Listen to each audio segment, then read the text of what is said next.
When it comes to managing their ICT infrastructure, enterprises in Asia today face mainly challenges related to rising costs, complexity, and the lack of skills. But these are not the only factors driving their technology decisions. With the rise of IT consumerization and cloud services, organizations are increasingly pressured to meet demands from employees, customers, and business partners for access to corporate applications and data. What new challenges will this present for both small and large enterprises in Asia? ZDNet asked this question at a panel discussion in Singapore comprising CXOs from Changi Airport Group, SIM University, and the Singapore Chinese Chamber of Commerce and Industry.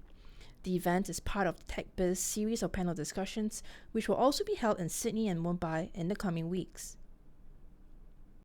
I think who really is driving technology strategy, and from our research, is for most organizations, it's a mess, frankly.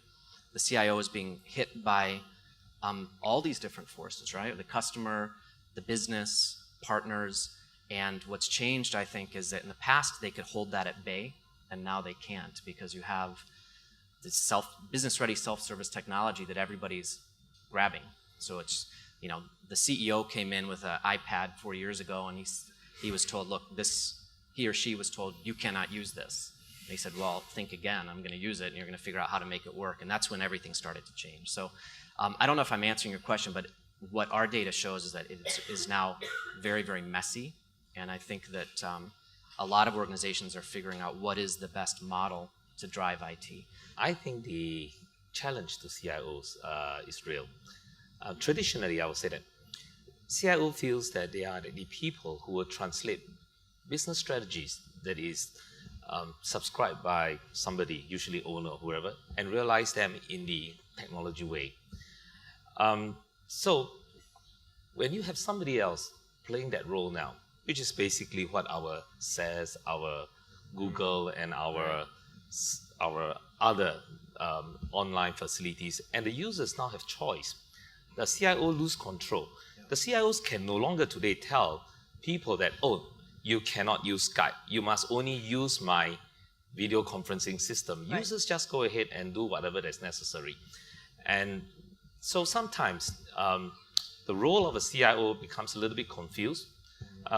Yeah, of course they run a department that makes sure that all the routers have green lights and all the systems are running, and when somebody screams, they dash to it.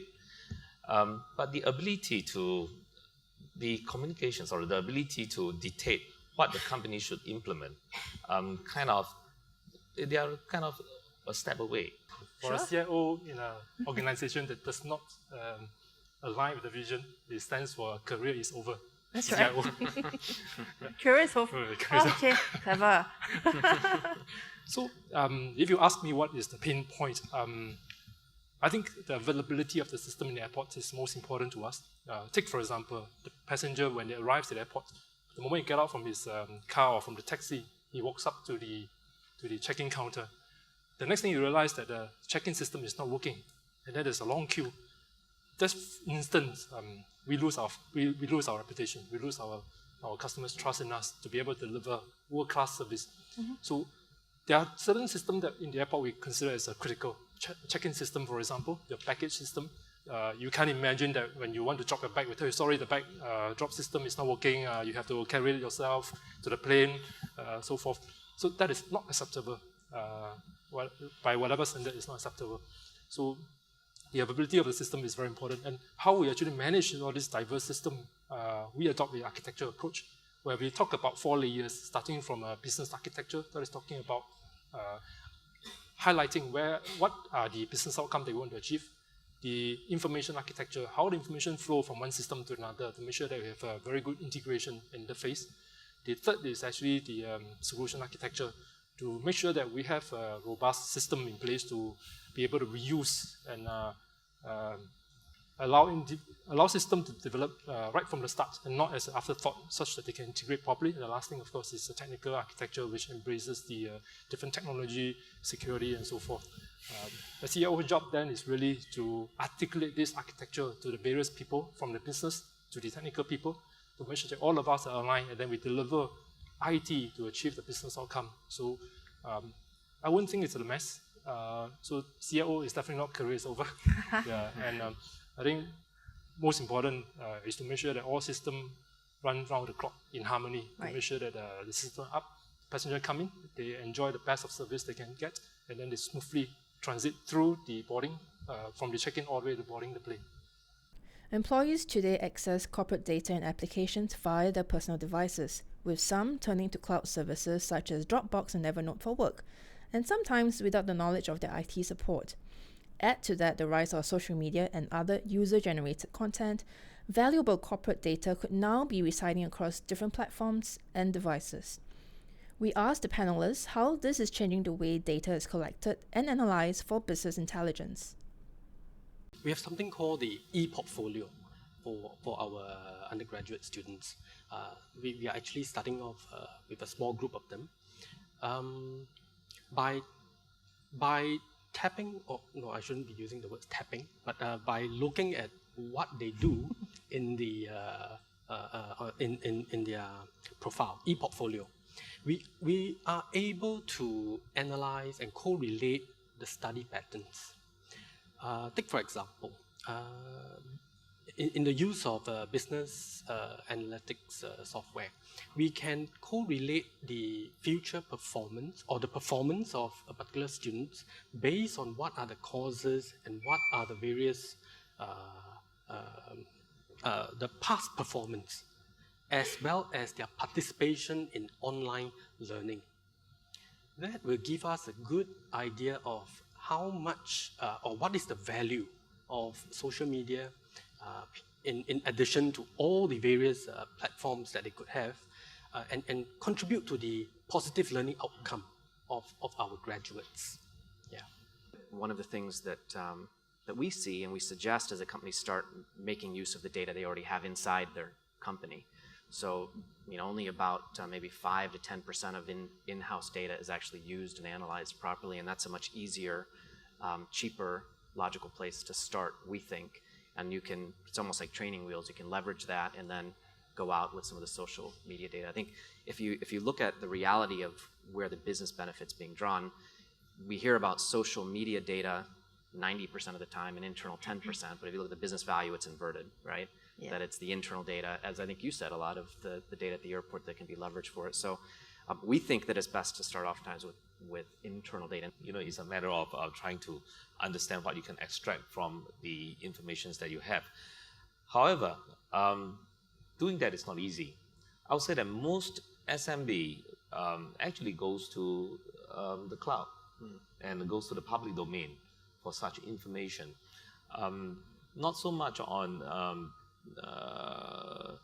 who my customer relationship or what this particular customer has done with me in the last 20 years or so, but general trends.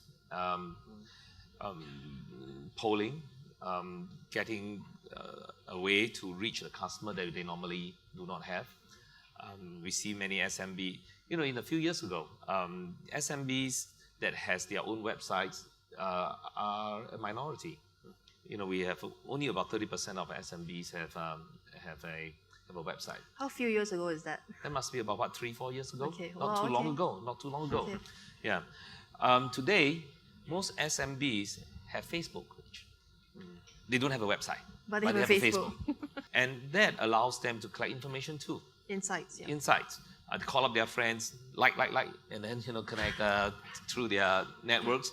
That is also a way to collect information, their product, their announcement, and even who's buying what.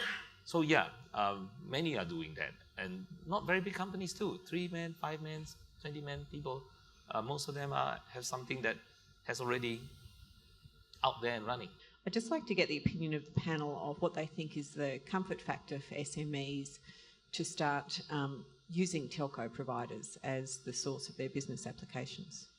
I think it comes down to the trust element of your trust. Telecom providers are trusted with the infrastructure for communication provision, i.e. carrying information from point A to point B. The challenge has always been that information has gone away. A voice telephone call, technically I call somebody, the information is carried, is then disposed of when I hang up. I think what is happening next is that information is potentially stored or recorded from a data perspective, And therefore, is the provider trusted well enough to provide security for me to be able to outsource that to them? So that means, Gary, I mean, if like Nick mentioned, if the telco has integrity, trust, and the whole gamut, would you put all your 51 software and all your email and everything onto a telco? From the perspective of cost equalization, yes, I think probably that will be a good choice. But many of us think that moving from from in-house to being a remotely hosted kind of services is a one-way ticket. But we have to take into consideration the repatriation of data, bringing back all this information and the cost involved in future. Because we can never be sure that such services will be there forever. And the cost of transference and repatriation may be quite significant in time to come. Right. Yeah.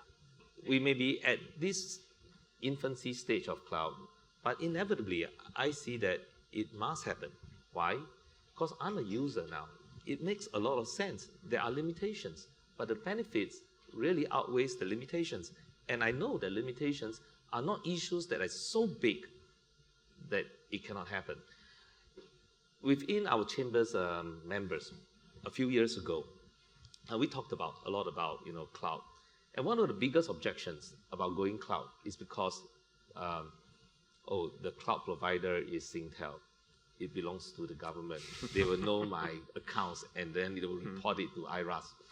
So, yeah, I mean, so it's not about people stealing your data. Live TV here, Stephen. Live TV. Oh, yes, but that has the good news is that it has generally been elevated. They has all been eliminated. People who do not have that consideration now. Yep. The consideration now is like what Nick has said. The responsibility for customer data and so on. Sooner or later, somebody is going to come in and say that using my bigger organization, my more specific technology, and my better trained people, I can do a job better than your in-house staff. And your in-house staff should really look at what your business is about, which I think will disrupt our CIO's role and IT department's role. In closing, we asked the CXOs on the panel what's really driving their ICT environment today, either in a good way or a bad way. So what is driving it mad? I think it is really diverse demand from the passenger, for example. And sometimes there are priorities that we need to deal with due to resource constraint. Of course, we want to provide the best IT facilities for passengers, for partners. But sometimes there are things to prioritize. Something to go first, something to take some time to deliver. Yeah, so I think this is something that we are working very hard to manage and to make sure that while dealing with all these challenges, we still maintain the best service level for our passengers. Now the SMBs want solutions, and in fact the demand is high. What is bad is that they are constantly disappointed by what is available in the market. I'm speaking mainly in the Singapore context. Yep. Our IT industry providers is not a SMB-friendly environment. IT solution providers do not sell to SMB. You almost have to go out and get your DIY yourself, discover whatever it is, and obviously it is tedious, and that is challenging because even when we talk to telcos, the business case to sell to SMB in terms of the cost of acquiring customer is extremely high. It's very difficult to sell to SMB, do a demo, visit them, just to get a $6 a month order. There's a problem. It's critical mass and so on. It is a problem. And that, I suppose, it is the one that is still challenging, and we don't think that there is going to be a very quick and easy answer to that. I think the underlying demand from the customers and the users of IT both contributed to the ICT environment in a paradoxical manner, both positive and negative. I mean, fundamentally, if there is an increase or a change in variety of IT services, first, I think there will be a demand for IT professional, and that's where we get to keep our job. I believe we agree. Secondly, it keeps us on our toe, so that when the people providing such services, they get to upgrade. So there is a sustainability in the long run. Yeah. Looking at the negative part, I think the variety of such devices, in fact, the demand from varied demand from the users is also causing the nightmare. How do you really manage the infrastructure? How do you provide 50 types of applications to meet each and every person's needs? That is really keeping us awake at night. Yep. Yeah.